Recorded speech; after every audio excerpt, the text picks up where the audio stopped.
나누겠습니다. 할렐루야. 할렐루야. 옆에 계신 분들에게 우리 이렇게 인사할까요? 오늘도 큰 은혜 받으시기 바랍니다. 인사 나누겠습니다. 오늘 큰 은혜 받으시기 바랍니다. 감사합니다.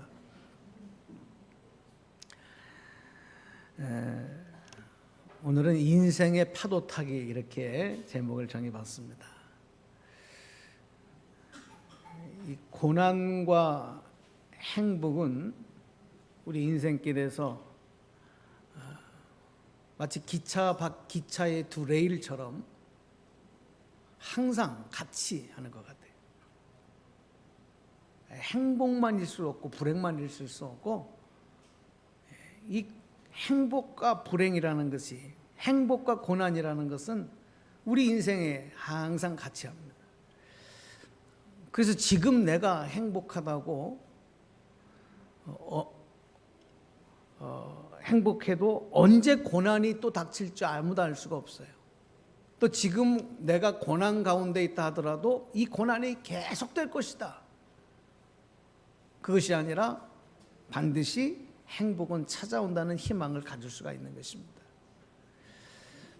보통 사람들은 자기가 고난을 당할 때면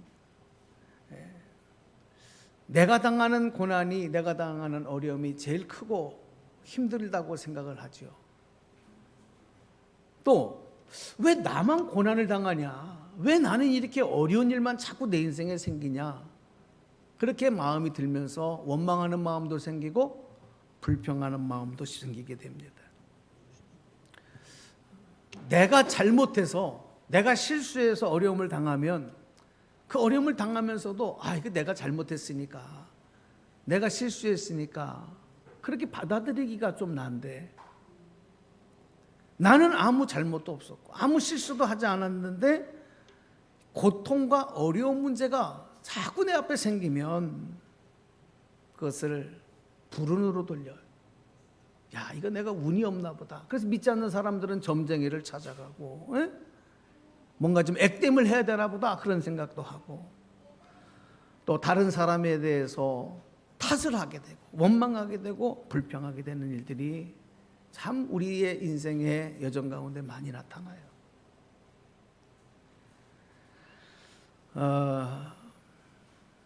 여러분 바닷가에 가면 제일 먼저 뭐가 눈에 들어오십니까? 바다에 가면 뭐가 제일 많죠? 바다에 가면, 질문 같지도 않으니까 대답도 안 하시는구나. 바다에 가면 뭐가 제일 많아요? 물이 제일 많아. 물이. 바다 가면 물이 제일 많아. 자, 그런데 여러분, 이 바닷물이 어떻습니까? 호수처럼 잔잔합니까? 여러분, 이 바닷물은 호수처럼 잔잔하지 않아요. 또 강물처럼 한쪽 방향으로만 계속 흘러가지도 않아요. 계속해서 밀물이 썰물이 치면서 흔들리면서 해변가의 바위들을, 해변가의 모래들을 향해서 파도치는 이 파도들을 우리는 제일 먼저 눈에 보게 되는 겁니다. 그런데 어리석은 사람은 그런 바다를 보면서 왜 바다가 잔잔하지 않냐? 왜 자꾸 파도가 치냐? 이렇게 그 바다를 보면서 하소연하고 원망하는 사람이 있다면 얼마나 어리석은 사람이에요. 제가 오늘 아침에 아이들에게 설교하면서 이렇게 질문해 봤어요. 여러분, 왜 바다에 파도가 치는지 아세요? 그랬더니 참 어린아이들 생각이 기가 막혀. 어느 한 아이가 이렇게 얘기했어요. 네, 물고기가 헤엄을 치니까 파도가 치는 거예요. 어린아이 같은 생각이야. 어쨌거나 잔잔하지가 않아요. 먼 바다에 나가보면 해변가에서는 그냥 파도가 치는 정도지만 이 먼 바다에 나가면 이 파도가 집채만한 파도를 이루었어요. 이 항해하는 배를 가로막기도 하고 흔들기도 하고 때로는 생명을 위협하는 장애물이 되게 돼요. 여러분, 그런데 그 배를 항해하는 선장이 이런 파도를 보면서 이거 왜 또 파도가 치냐 이렇게 원망하고 그 자리에서 주저앉는 선장은 선장의 자격이 없어요. 그렇지, 바다는 또 파도가 치는구나. 그래서 자기의 기술을 다, 자기의 모든 지식을 다 동원해서 이 승객들을 안전할 수 있도록 하면서 이 파도를 뚫고 파도를 이기며 항해를 계속할 수 있는 선장, 그게 진짜 선장 아니겠습니까? 여러분, 인생은 바다와 같이 별로 잔잔한 날이 별로 없어요. 세상도 마찬가지예요. 지난 한 주간도 여러분, 내 삶은 어쩌면 평안하게 한 주간이 지나갔을 수 있을지 모르지만 우리와 같이 살아가는 이 세계 도처에 보면 잔잔할 날이 하나도 없었어요. 얼마나 많은 일들이 일어났는지, 또 나와 내 가까이의 사람들은 아니지만 조금만 멀리서는 얼마나 많은 사람들이 또 큰 상처를 입고 죽어가고 다치고 고통받고 실패하고 절망하는 일들이 얼마나 많았는지 몰라요. 이번 한 주간도 잔잔한 항해가 아니었다 이게. 요즘 현대를 살아가는 현대인들에게 아주 친숙한 단어, 많이 사용하는, 특히 젊은 사람들은 아주 익숙한 단어 하나가 있어요. 그 단어가 뭐냐면 서핑이라는 단어입니다. 영어로 말하면 서핑. 이게 무슨 뜻이냐면 파도 타기라는 뜻이에요. 서핑.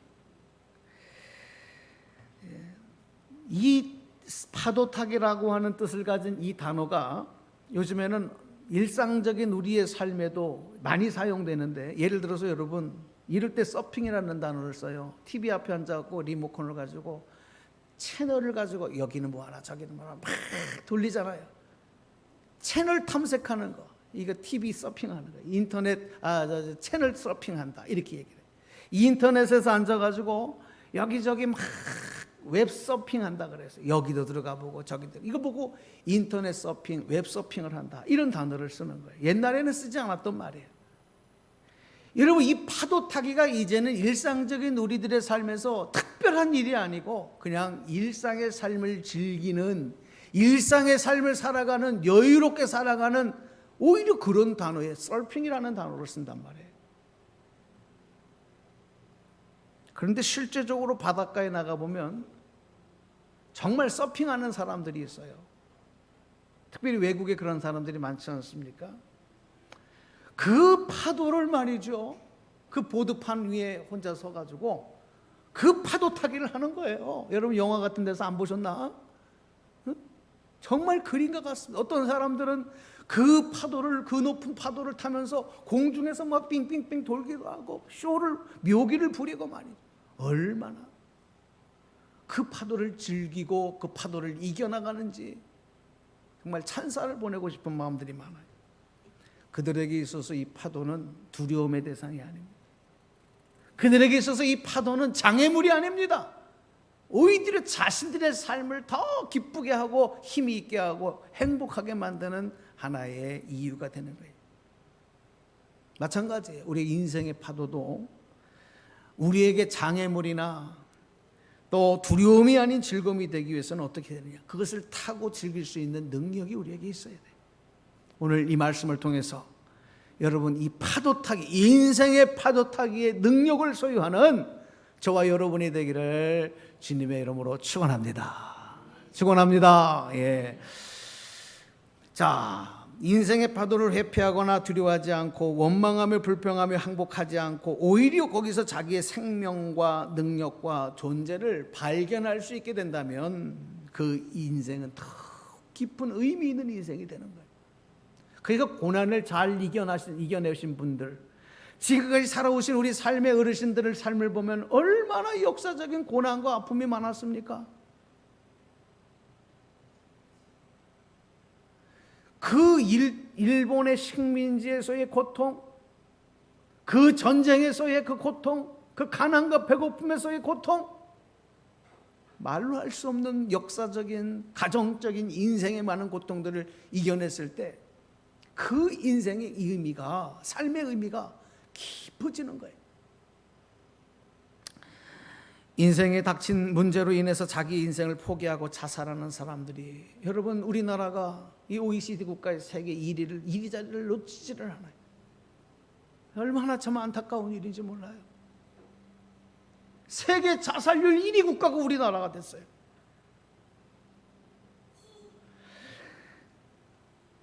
자기 앞에 있는 문제가 얼마나 힘들고 괴롭고 견디기 어려울까.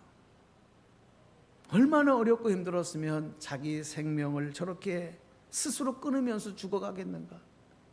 마음의 안타까운 마음은 갖고, 또 그들의 그 아픔에 우리가 함께 동참할 수 있는 그런 마음은 갖고 있지만, 그러나 여러분, 이 인생의 아픔과 고통은 우리나라에만 있는 것이 아니라 우리보다 더 힘들고 더 어려운 나라, 더 어렵게 살아가는 사람들이 얼마나 많은데 왜 유독 우리나라가 이렇게 자살률 1위로 인생의 파도 앞에 스스로 포기하고 자포자기하는 사람들이 많은가를 생각하면 우리는 다시 한번 눈을 돌려봐야 되는 것입니다.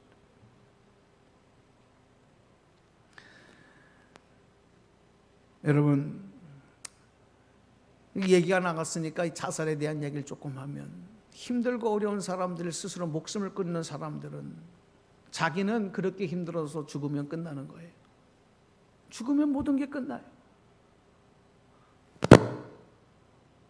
그런데 한 가지를 더 생각할 것은, 나는 그렇게 해서 인생을 스스로 끝나면 모든 고통에서 벗어난다 생각을 하지만, 남아있는 내 가족들, 내 부모 자식들, 또 나를 알고 있는 내 친구들, 내 지인들이 당하는 충격과 평생 그 상처를 가지고 살아가야 될 걸 생각하면 절대로 그런 선택을 해서는 안 되는 것이죠.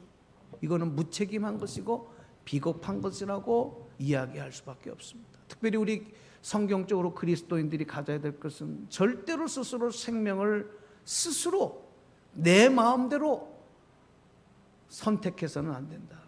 왜? 생명은 하나님이 주인이시고 생명의 주권은 하나님에게 있기 때문에, 내가 힘들고 어렵다고 내 생명을 내 마음대로 이렇게 한다고 하는 것은, 이거는 교만이고 하나님 앞에 죄가 된다는 것을 분명하게 우리가 그리스도인들은 기억해야 되는 것입니다. 그러면 힘들고 어려울 때 어떻게 해야 됩니까? 견딜 수 없는 고난이 닥쳤을 때 어떻게 해야 됩니까? 내 힘으로 감당하기 어렵고 극복하기 어려울 때예요. 그래서 우리가 하나님이 계시잖아요. 하나님 앞에 하나님의 도우심을 덧입어서 이 장애물, 이 파도와 맞서서 싸우고 그 어려움을 버티고 이것을 극복하기를 힘쓰는 것이 바로 하나님의 자녀된 우리 그리스도인들의 삶의 태도요 자세라는 사실입니다. 우리 인류 역사를 보면 중세시대가 지나고 나서부터 이제 우리가 말하는 현대라고 해요. 그때 이 사상적으로는 인본주의가 이제 팽배해졌습니다. 인본주의는 뭐냐면 인간이 최고다, 인간 중심으로 모든 것을 바라보는 사고 체계가. 그래서 오늘 저와 여러분은 이미 인본주의의 사고 틀 안에서 태어났고, 모든 사상의 사고 구조가 그렇게 되어 있어요. 그러다 보니까 모든 것이 자기 중심적이 될 수밖에 없는 거예요. 그렇게 자아가 형성됐어요. 그러니까 현대인들에게 있어서의 가장 큰 위기는 뭐냐면, 내가 중심인데 내 마음대로 되지 않는 일을 만날 때, 내 마음대로 되지 않는 상황과 형편에 처해질 때, 그때마다 큰 실망과 좌절감, 정신적 육체적으로 당하는 고통, 이것은 말할 수 없는 위기가 되는 거예요. 이 인본주의 내가 중심이 아닐 때는 내 마음대로 되지 않아도 그것을 그렇게 위기로 생각하지 않아요. 그냥 내가 여기에 적응해 나가면 되는 거지, 내가 이것을 따라가면 되는 거지, 그렇게 생각을 하는데, 내가 중심이 되어진 세상 속에서는 내 마음대로 되지 않는 게 가장 큰 위기가 되는 거예요. 그래서 오늘날 얼마나 많은 사람들이 내 마음대로 되지 않는 현실과 문제를 만나면서 인생의 고난을 한탄하고 자학하고 원망하며 절망의 늪에 빠져가고 있는지 몰라요. 그런데 성경을 보니까 여러분, 내 마음대로 되지 않는다고 하는 것은 나만이 아니라 이거예요. 하나님이 사랑하는, 하나님이 선택하신, 하나님이 특별히 함께 하시는 사람들의 인생을 봐도 그들 마음대로 되지가 않아요. 여러분 저를 한번 따라서 해주시겠습니까? 인생은 내 마음대로 되지 않는 것이 정상이다. 근데 이걸 우리는 정상으로 생각하지 않고 이상하다 이렇게 생각합니다. 내가 중심이 되어 있으니까 인생은 내 마음대로 펼치지 않으면 나는 불행하다 이렇게 생각을 하는 거예요. 내 마음대로 되지 않으면 나는 능력이 없다, 나는 무가치한 존재다 이렇게 자꾸 생각하는 거예요. 그런데 성경에 보니까 하나님이 특별히 사랑하시고 하나님이 특별히 능력을 주시고 하나님이 동행하시는 사람들도 그들 마음대로 인생이 펼쳐지지 않았어요. 모세를 보시면 이스라엘의 그 능력 있는 그 탁월한 지도자 모세도요, 얼마나 어려움이 많았는지 내 마음대로 자기 마음대로 안 되는 거예요. 그래서 그때마다 모세는 하나님 앞에 나와서 하나님 도와주세요, 하나님이 하십시오, 그렇게 기도할 수밖에 없었어요. 동방의 의인이라고 하는 정말 모든 사람들에게 존경받고 하나님에게도 인정받았던 믿음의 사람 욥도 보니까 자기 마음대로 인생이 펼쳐지지 않아. 그 앞에 닥치는 고난을 보니까 입에 담을 수도 없는 어마어마한 고난들이 그를 덮쳐버리는 거예요. 내 마음대로 안 되는 거예요. 그러나 욥은 그 고난 앞에서 하나님 앞에 하나님의 주권을 의심하지 않고 믿음으로 그것을 극복하며 뚫고 나가는 모습을 성경은 기록을 하고 있어요. 예수님 사랑하셨던 베드로도 바울도 얼마나 많은 어려움을 겪었는지 몰라요.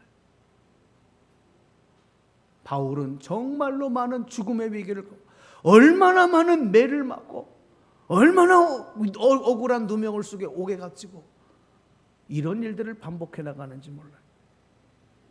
자, 그렇다면 이렇게 인생길에서 문제를 만나고 장애물을 만나고 파도를 만났을 때 그것을 어떻게 받아들이느냐, 어떻게 극복하느냐가 중요한 거예요. 여러분, 한 잡지사에서 이런 질문서를 만들어서 조사를 했어요. 여러분은 속이 상할 때 어떻게 하십니까? 이제 그 질문이었어요. 우리 속상할 때 있잖아요, 여러분. 네? 여러분 속상할 때 어떻게 하세요? 속상할 때 그냥 막 퍼마셔요? 어디론가 떠나요? 어떤 사람은 그냥 막 이것저것을 시켜가지고 그냥 막 폭식을 하는 사람도 있대요. 속이 상하면. 여러분 속상할 때 어떻게 푸셔요? 이 속상하면 그 속상한 걸 풀어야 되거든. 그러니까 이 잡지사에서 이런 질문을 한 거야. 근데 이 질문에 가장 그 사람들이 선택한 방법들이 중에서 가장 많은 대답이 뭐였느냐면 나를 이해해주는 친구를 만나서 속을 털어놓는다, 내 속상한 것을 이야기한다, 이렇게 대답한 사람이 가장 많았다는 거예요. 사람을 만나서 나 속상하다, 그걸 얘기하는 거예요. 그래서 그런 사람들에게 또 다시 질문을 했습니다. 그런 친구를 그러면 가지고 있느냐? 가지고 있다면 몇 명이나 그런 친구가 있느냐? 그런데 여러분, 자그마치 몇 퍼센트가 어떤 대답을 했느냐면 92.5%가 그런 친구가 없다, 이렇게 대답을 했어요. 자, 속이 상할 때 제일 많이 응답한 사람이 친구를 만나서 내 속을 털어놓는 거다. 그러면 당신에게 그런 친구가 정말 있느냐? 그랬더니 92.5%가 그런 친구가 없다는 거예요. 이게 무슨 얘기야? 속이 상하면 풀 데가 없다는 거야. 풀 데가 없는 거예요. 그러니까 더 속이 상하고 그것이 골마 터지는 거예요. 그런데 정말 친구가 있다고 해서, 그런 친구가 있다고 해서 그 친구에게 내 속상한 걸 털어놓는다고 내 문제가 해결이 되느냐? 정말 그렇습니까, 여러분? 그때는 잠깐 위로가 되고 조금 해소가 될지 모르지만 그 문제가 근본적으로 해결되는 건 아니에요. 오늘 본문을 보면은, 성경 말씀을 보면 우리는 어떻게 인생의 문제를 풀어야 할지, 이것에 대해서 정말 우리가 다시 한번 교훈을 얻을 수 있는 말씀이 오늘 본문에 기록이 되고 있어요. 자, 이스라엘 역사를 보면 이런 일이 있었습니다. 다윗이 왕이 됩니다. 왕이 되었을 때 다윗에게 여러 아들이 있었는데 그 아들 중에서 제일 장남, 제일 믿을 만한 아들, 자기 왕위를 물려줄 아들이에요. 그 아들이 압살롬이라는 아들이 있었어요. 이 압살롬이 그걸 못 기다려. 그래서 어떻게 하느냐? 아버지의 반역을 일으킵니다. 요즘으로 말하면 구테타를 일으키는 거예요. 아버지의 신하들의 마음을 돌려서 다 자기의 마음으로 일으키고 결국은 반역을 일으켜서 아버지 다윗을 죽이기 위해서 군사 반란을 일으키는 겁니다. 다윗이 갑자기 믿었던 아들에게 그런 일을 당하고 나니까 어떡합니까? 도망할 수밖에 없잖아요. 압살롬은 그렇게 도망하는 아버지 다윗 왕을 군사들을 풀어 추경을 해서 죽이려고 해요. 자, 여러분, 우리 부모가 여러분 자식에게 배신을 당해. 에? 내 자식이 내 목에 칼을 겨눠. 이것처럼 큰 상처가 어디 있어? 거기에서 살고자 도망하는 다윗의 모습을 한번 생각해 보세요. 얼마나 비참합니까? 얼마나 비참합니까? 누구에게 하소연을 하겠습니까? 이때에 이런 인생의 폭풍 앞에서의 다윗 왕, 그가 어떻게 고백하고 있느냐? 오늘 이 말씀이 오늘 성경 말씀에 기록이 되고 있는 거예요. 자, 성경 말씀 한 구절을 읽어드릴게요. 이 말씀을 보면 다윗이 얼마나 참담한 심정이었느냐를 보게 되는데, 자, 4절 말씀, 본문 4절 말씀 읽어드립니다. 그러므로 내 심령이 속에서 상하며 내 마음이 내 속에서 참담하니이다. 다윗이 이렇게 얘기합니다. 답답한 마음과 사정을 친구가 아니고 사람들이 아니고 하나님 앞에 토해내고 있는 거예요. 하나님, 내 심령이 너무너무 상하고 내 마음이 너무너무 참담합니다. 누구에게? 하나님에게 고하고 있어요. 저는 여기서 몇 가지, 다윗이 인생의 파도를 만날 때, 폭풍을 만났을 때 이 파도 타기를 어떻게 하고 있느냐를 오늘 말씀을 통해서 몇 가지로 나눠보려고 해요. 첫 번째가 뭐냐? 자, 한번 보실까요? 읽어보겠습니다. 시작. 먼저 하나님 앞에 기도하는 거예요. 여러분, 속이 상하고 어렵고 인생의 문제를 만나면 사람 찾아다니지 마시고 하나님 앞에 나와 기도하시길 바랍니다. 이게 다윗의 인생의 파도 타기 첫 번째 비결입니다. 자, 1절 말씀 보시겠습니다. 1절 읽어주세요. 여호와여, 내 기도를 들으시며 내 간구에 귀를 기울이시고 주의 진실과 의로 내게 응답하소서. 아멘. 다윗은 자신의 모든 형편과 처지를 하나님께 아뢰입니다. 기도합니다. 그러면서 먼저 자신이 부족하고 연약한 죄인이라는 사실을 하나님 앞에 고백했다는 겁니다.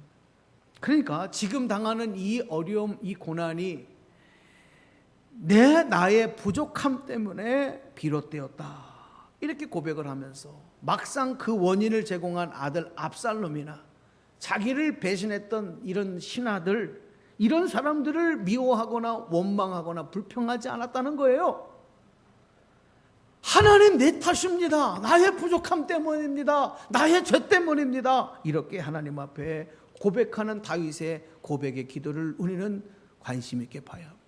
그 다음에 2절에 가서는 뭐라고 기록되느냐? 2절 읽어주십시오. 주의 종에게 심판을 행하지 마소서. 주의 눈앞에는 의로운 인생이 하나도 없나이다. 이건 무슨 얘기냐면 모든 사람들이 다 죄인이라는 겁니다. 마찬가지로 나도 그 중에 한 사람이라는 거예요. 따라서 죄인이 고통당하는 것은 당연하다는 겁니다. 어떻게 죄인이 평안할 수가 있겠습니까? 그래서 그걸 억울하게 여기지를 않아요. 오히려 그래서 하나님의 긍휼의 홍에 호소하며 주의 종에게, 죄인인 주의 종에게 심판을 행하지 마시고 긍휼을 베풀어 주십시오.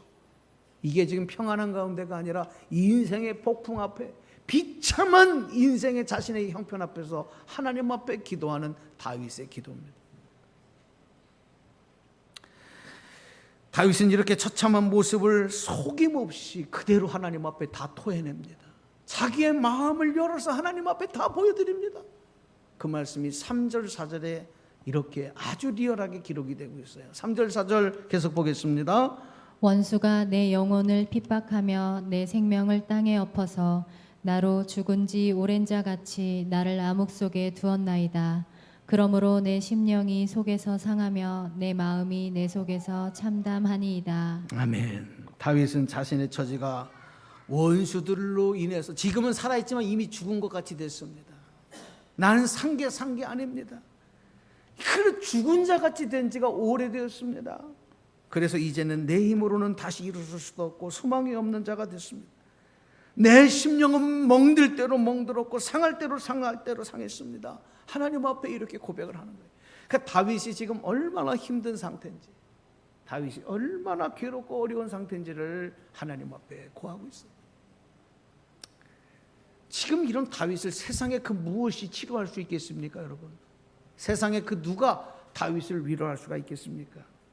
하나님 앞에 자신의 참담함을 하나님 앞에 고백할 수밖에 없는 거예요.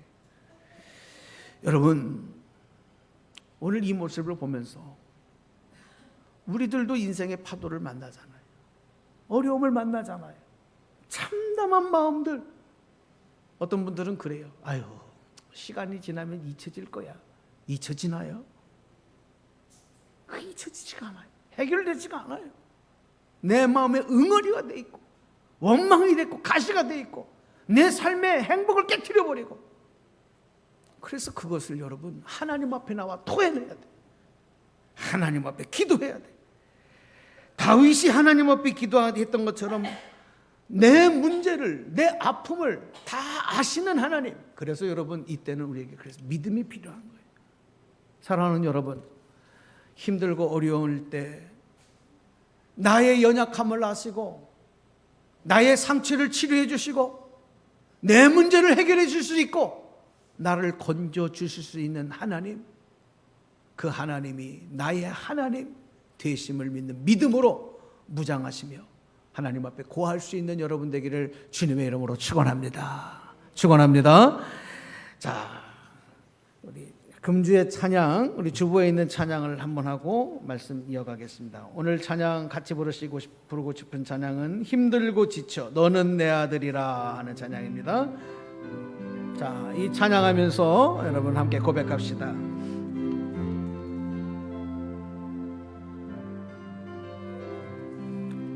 힘들고 지쳐 낭망하고 넘어져 일어날 힘 전혀 없을 때에 조용히 다가와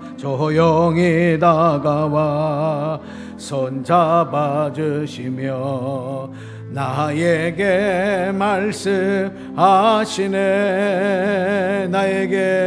나에게 실망하며 내 자신 연약해 고통 속에 눈물 흘릴 때에 못자국 난 그 손길 눈물 닦아주시며 나에게 말씀하시네. 너는 내 아들이라. 너는 내 아들이라. 오늘날 내가 너를 놔도다. 너는 내 아들이라. 나의 사랑하는 내 아들이라. 언제나 변함없이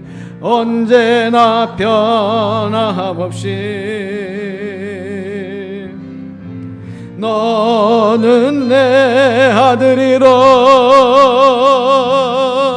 나의 십자가 고통 해산의 그 고통으로 내가 너를 낳았으니 너는 내 딸이라. 너는 내 딸이라. 오늘날 내가 너를 낳았도다. 너는 내 딸이라. 너는 내 딸이라. 아멘. 나의 사랑하는 내 딸이라. 할렐루야. 여러분, 하나님이 여러분의 아버지 되심을 의심하지 말고 믿으시기를 축원합니다. 두 번째, 다윗의 파도, 인생의 파도 타기 두 번째 비결을 통해 배우는 것은 뭐냐? 자, 한번 같이 읽어보십시다. 시작. 하나님이 행하시는 애를 깊이 생각하는 것입니다. 그동안에 여러분에게 행하신 하나님의 은혜를 깊이 묵상하고 생각하라는 거예요. 그게 두 번째 인생의 파도 타기 두 번째 비결입니다. 5절 말씀 읽어드리겠습니다. 내가 옛날을 기억하고 주의 모든 행하신 것을 읊조리며 주의 손이 행하는 일을 생각하고. 예, 다윗의 인생의 파도 타기는 바로 그것이었습니다. 그동안에 내가 힘들고 어려웠을 때, 내가 평안했을 때 하나님이 나에게 행하신 일을 다시 기억하는 거예요. 그것을 다시 떠올리는 거예요. 그 하나님께서 오늘 여기까지 나를 복되게 인도하셨다는 사실을 다시 확신하는 거예요. 그리고 앞으로도 끝까지 인도하실 것을 다시 믿는 겁니다. 그러므로 지금 내가 힘이 들고 어려워도 과거에 나를 이렇게 도우시고 인도하셨던 하나님 반드시 나를 도와주실 것입니다. 그것을 믿고 이겨나가는 거예요. 이스라엘 백성들이 출애굽에서 광야에 나왔을 때 홍해가 그 앞을 가로막힙니다. 이미 이스라엘 백성들은 애굽을 탈출하는 과정에서 이집트 애굽 땅에 내린 10가지의 재앙을 통해 하나님의 기적을 보았습니다. 그리고 마지막 6월절이 유래가 됐던 장자의 재앙 속에서 구원을 받고 그들이 바로 이 애굽을 탈출하여 지금 출애굽의 역사를 이루십니다. 그런데 첫 번째 만난 이 홍해, 이 장애물, 인생의 큰 파도 앞에서 이스라엘 백성들이 어떤 반응을 보입니까? 모세를 향해서 하나님을 향하여 원망하며 통곡하는 것입니다. 그 장애물 앞에 그들이 스스로 무너지는 모습이 왜 그러느냐? 그들이 그동안에 베풀었던 하나님의 은혜를 이 어려움 때문에 다 잊어버린 거예요. 그런데 여러분, 모세를 보십시오. 지도자 모세는 똑같은 상황에 똑같은 어려움을 만났지만 백성들하고 달라요. 그리고 뭐라고 외치느냐? 백성들을 향하여 이렇게 외칩니다. 너희는 두려워 말고 가만히 서서 여호와께서 오늘날 너희에게 행하신 구원을 보라. 모세가 어떻게 이렇게 외칠 수 있었을까요? 모세는 지금까지 하나님의 베풀으신 은혜를 잊지 않았어요. 그러므로 지금 이 어려움에서도 하나님이 도와주실 것을 믿는 거예요. 그 하나님은 살아 역사하시는 하나님이십니다. 사랑하는 여러분, 힘들고 어려웠을 때, 또 지금 문제 앞에 있을 때, 즐거울 때나 괴로울 때나 성공했을 때나 실패했을 때나 기쁠 때나 속상할 때나 그때마다 우리는 항상 주님을 생각하고 묵상하되 나와 함께 하셨던 하나님, 나를 도와주셨던 하나님, 나를 사랑하시되 독생자 예수 그리스도를 죽게 하시기까지 그 피값으로 나를 다시 사시기까지 나를 사랑하신 그 하나님의 은혜, 여러분 잊지 아니하고 생각하며 그 믿음으로 이겨나갈 수 있는 여러분 되기를 주님의 이름으로 축원합니다. 마지막 세 번째, 다윗의 인생의 파도 타기는 이랬습니다. 한번 같이 읽어보겠습니다. 시작. 주를 향하여 손을 펴는 것입니다. 자, 본문 6절 말씀입니다. 주를 향하여 손을 펴고 내 영혼이 마른 땅같이 주를 사모하나이다. 아멘. 여러분, 어려운 일 앞에서 아까 두 번째로 하나님의 행하신 일을 생각하고 묵상했다고 하는 것은 내적으로 우리의 마음 안에 심령 안에서 일어나는 반응이고 행동이에요. 그러나 또 정신적으로 마음가짐이고 믿음의 태도다, 이렇게 얘기를 했을 때 손을 폈다라고 하는 것은 외적인 행동을 말하는, 이건 결단을 하나님 앞에 어떤 결단을 했느냐 하는 그런 모습이 되는 거예요. 여러분, 손을 폈다, 주를 향하여 손을 펴고, 이게 이제 다윗의 인생의 파도 타기의 세 번째 방법인데, 손을 편다는 것은 무엇을 의미하느냐? 지난 금요일 날 또 잠깐을 말씀을 드렸지만, 나의 무능력, 나의 모든 부족함을 하나님 앞에 그대로 인정하는 거예요. 여러분의 부족함을 하나님 앞에 인정하시기 바랍니다. 이게 손을 펴는 거예요. 주님 앞에 내 손을 펴는 거예요. 그리고 하나님, 나는 가지고 있는 게 아무것도 없습니다. 지금 가지고 있는 모든 것이 내 것이 아닙니다. 이것을 하나님 앞에 나타내는 표현이 주를 향하여 손을 펴는 것입니다. 이게 뭐냐면, 하나님 앞에 솔직하게 나의 것을 다 의지하는, 전적인 하나님을 향한 의뢰, 이것이 주를 향한 손을 펴는 것입니다. 사랑하는 여러분, 여러분이 힘들고 어려울 때 주님을 향하여 손을 펴시기 바랍니다.